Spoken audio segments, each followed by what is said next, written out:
Hey, welcome to 12 Tone. Love 'em or hate 'em, the Red Hot Chili Peppers are the definitive band when it comes to songs about Southern California, and since that's where I live, I thought I'd take a look at a song off their seminal album, Californication. No, not the title track, although that might be interesting too, but as you probably guessed from the name of the video, I'm talking about Otherside. The song starts like this.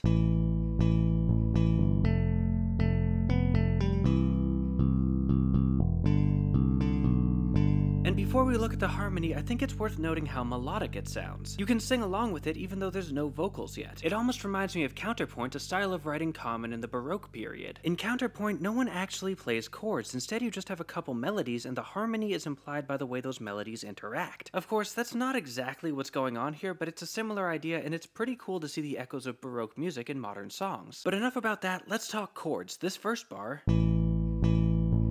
is mostly A's and E's, which technically makes it what's called a power chord, a chord with just a root and a fifth. However, if we look ahead to the vocal line, he sings plenty of C naturals over this, so I'm just gonna call it A minor. Next we have this bar,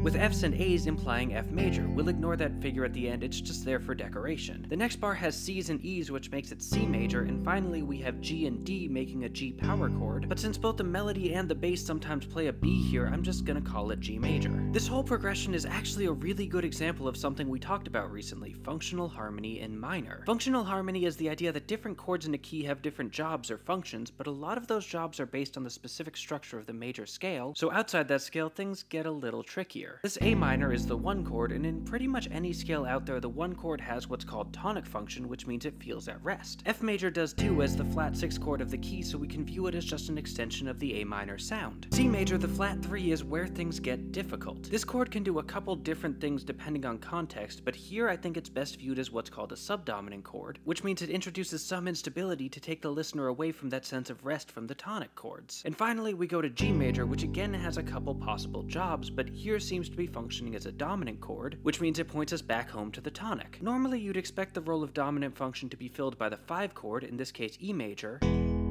but it's actually not uncommon to see a resolution from the flat 7 chord instead. Jazz theorists call this the backdoor resolution because it's like you're sneaking back home in a way you're not really supposed to. So that's the chorus progression, but there's one more thing I'd like to say about these chords, and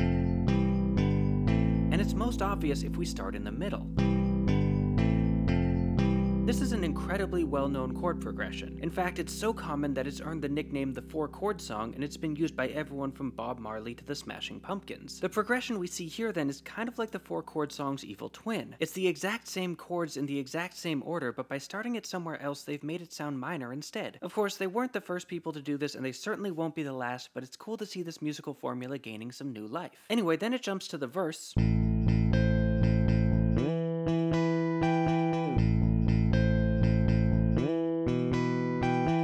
which is a little less melodic and seems to go back and forth between 2 chords, A minor and E minor. This is what's called a vamp, where you repeat a short, simple progression over and over again while other things happen on top. It's interesting because, as I mentioned earlier, we'd expect to see E major here to help provide some sense of motion, but instead they opt for E minor, which has a more subdominant feel to it. This makes the section seem kinda like it's sitting still without any strong resolutions to push it forward. Then eventually it goes to G major, and then A minor, which gives us a backdoor resolution like before to help wrap the verse up. We go back and forth between these two sections for a while, then we jump to the bridge,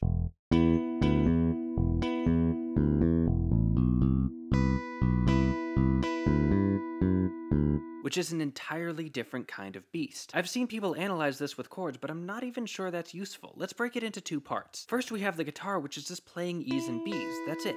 The whole time. Just E power chords. Meanwhile, the bass is playing a riff that starts off emphasizing E, then halfway through switches to emphasize C instead. If we put those 2 things together, we get a vamp from E minor to C major 7, but I'm not convinced they're not better viewed as 2 entirely separate things that just happen to be playing at the same time. Again, kinda like counterpoint. Either way though, one thing you may have noticed is that it doesn't really feel like we're in A minor anymore. It seems like this section takes place in the key of E minor instead, what with all the emphasis on E in both the guitar and the bass. In fact, at the end of the bass bass riff, we see an F sharp, which isn't in A minor at all. Changing keys like this is called modulation, and if you didn't notice that it had happened, that's because it used something called a pivot chord. Pivot chords are chords that are in both the starting key and the ending one, and they help smooth out the transition between the two. In this case, the last two chords of the chorus, C major and G major, are in both keys, as is the E minor that we land on at the start of the bridge if you want to look at it that way, so the transition is incredibly well hidden. The riff itself isn't too complicated, but it's a great example of what's called syncopation, where attacks are played on the offbeats instead of the beats themselves. Here, listen to it again with a metronome marking the actual beats.